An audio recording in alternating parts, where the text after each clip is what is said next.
Hey guys, it's Abriana, the beauty editor for Hyper Magazine, and I'm so excited. This is our first in-studio interview, and we have the pleasure, the honor, that we have this guest here. I was shooting my shot. I was like, I'm gonna see if she gonna answer. I'm gonna see if she even bothered to answer her email. But we have the Curldaze CEO and founder, Ms. Robyn Atwater. Yes. Thank you so much for being in studio with us. Yeah, thank you for having me. This is a big deal. It's a big deal. When did you start your journey of transitioning? Are you fully natural? Are you going back and forth to heat? Where do you stand with your hair? Yeah, well, I started back in 2010, I guess, was when I kind of woke up and said, I need to take care of my hair. So what happened was I went through about a hair loss. My hair was coming out, I was stressed out. It was coming out on my shirt. I was always at work. I'm like, wait a minute, why is all this hair on my shirt, on my pillow? And I'm like, oh my gosh, you have to calm down and get control of your hair, your health, everything. So I had a corporate job. I was an economist, so I'm dealing with numbers, I was focused. It can get stressful, so it took a toll on my hair. Mm-hmm. But being an economist, I am a researcher. Mm-hmm. So I said, you know what, I can find the answer to this, so let me research healthy ways to grow my hair back. And I came up with the hair growth oil. And I started just nourishing my hair, and that's where my hair journey really started. I didn't do a big chop, I'm not a big chopper. Right. I'm not a big chopper. I am a transitioner, so I transitioned out of the damage, I had color damage, heat damage. That was before they knew how to safely, color our curls. Mm-hmm. And I'm completely natural now. I go back and forth from heat, obviously, with my long curls. I am curious. I saw in your bio you are the founder of the horseshoe method. Yeah. All right. It's a technique to curl your hair using flexi rods, but not in the normal way. Right? So it came about because I was doing YouTube videos on the regular, and I was tired at this point. And I sat in front of the camera and I'm like, I do not feel like doing this rod set because I have a lot of hair, it's gonna take forever. And I said, how can I shorten this process? And so I said, let me bend the rod, and then maybe I could use both sides and get more hair on one rod. And I literally made it up in front of the camera, and it worked. And I'm like, oh my goodness. And my hair turned out so nice. I'm like, I'm onto something. And so I just did a whole intro and introduced the method. I named it, and I came up with it, and people just started recreating it over and over on YouTube. And I'm like, this is the only way that I'm gonna curl my hair from now on. And it just took off from there. But yeah, it came out of exhaustion. Right. And I think having thick hair is a job itself. It is. So any hack that you can find to kind of help. How long does your hair usually last you when you do it? Wash day, obviously. But then throughout the week, what's the longevity of your routine?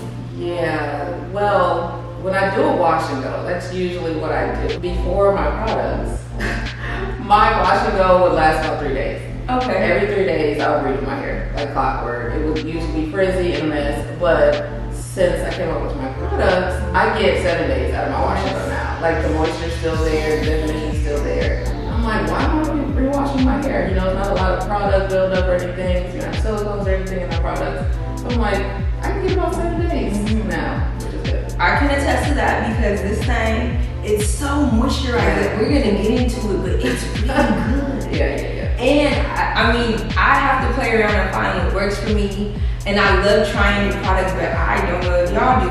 I don't like buying an 8-ounce bottle to find out, it doesn't work. So when I started, and then also I looked at your hair and I was like, well, I know she gonna hit on the mark, right? Because now your hair been unhealthy. I was like, well, why are you following this person? Right. Having you extended your line. Now you have a deep conditioner. Is that one of your favorite products to utilize, a deep conditioner? You know what, I'm not gonna lie. My schedule is so hectic. Deep conditioning is the last thing that I think of doing. I skip it. I can't, listen, we don't want honesty over here, okay? It's candid honesty. Deep conditioning, I try to do it at least twice a month. Mm-hmm. But when I had time, I didn't have a kid, I didn't have a business, I was a once a weeker deep conditioner. But it's a very rich conditioner. It lathers your hair, it just goes on and it locks in that moisture and adds that shine.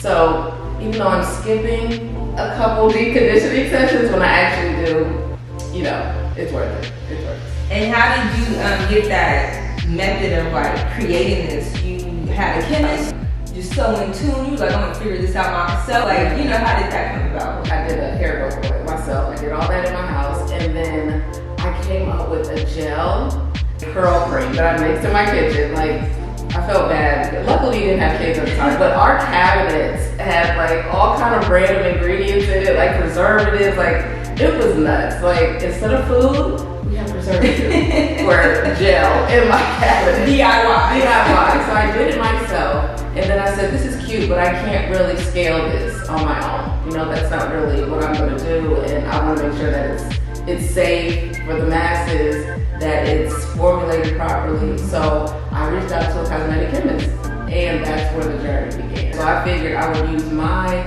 expertise in my field and they can use their expertise in their field and come together and make the perfect product. Right, and it is. If you guys haven't tried this, y'all need to. Yeah. Anything that says detangling, Yeah.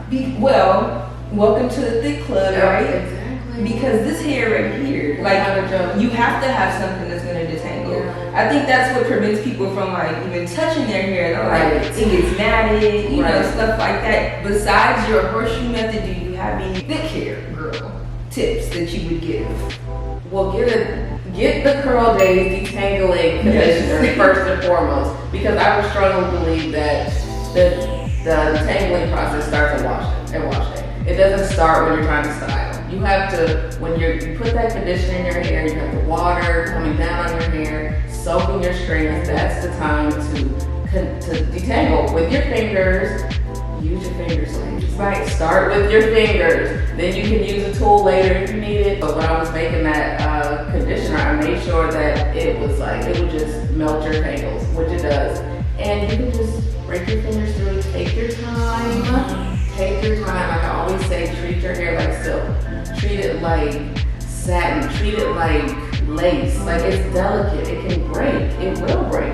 So take your time. Like don't wash your hair in a rush, right? If you don't have the time to baby your hair, don't do it. I know you still straighten your hair, but you take breaks like every 2 weeks, or you know, like you do it every day. I used to be the girl that would straighten her hair every Friday. That's to go out.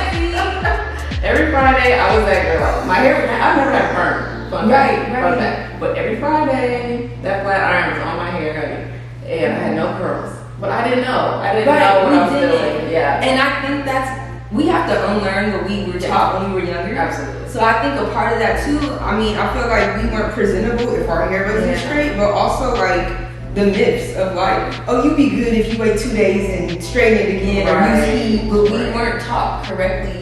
And we didn't have amazing products that assist us in that either. So I feel like, you know, if people hear like, as long as you can maintain it, you can straighten your hair, you couldn't put heat in it. Right. But don't do it every Friday. Don't do it every Friday. Don't do it every Friday. No, now I probably straighten my hair once a year. Oh, okay. I do once a year, and then I'll do wand curls. These are wand curls, and what that is, I just do a blowout, and then use a curling wand. So I don't put that direct heat on my hair and straighten it out. It's just, I don't get anything from this. And I keep the texture. You can still see my texture roots, and you get the volume, so you're not, you know, pressing out that curl harshly. So when I want that heat fix, you know, something else just to change it up, wand curls. That's my go-to. But as far as straightening, once a year.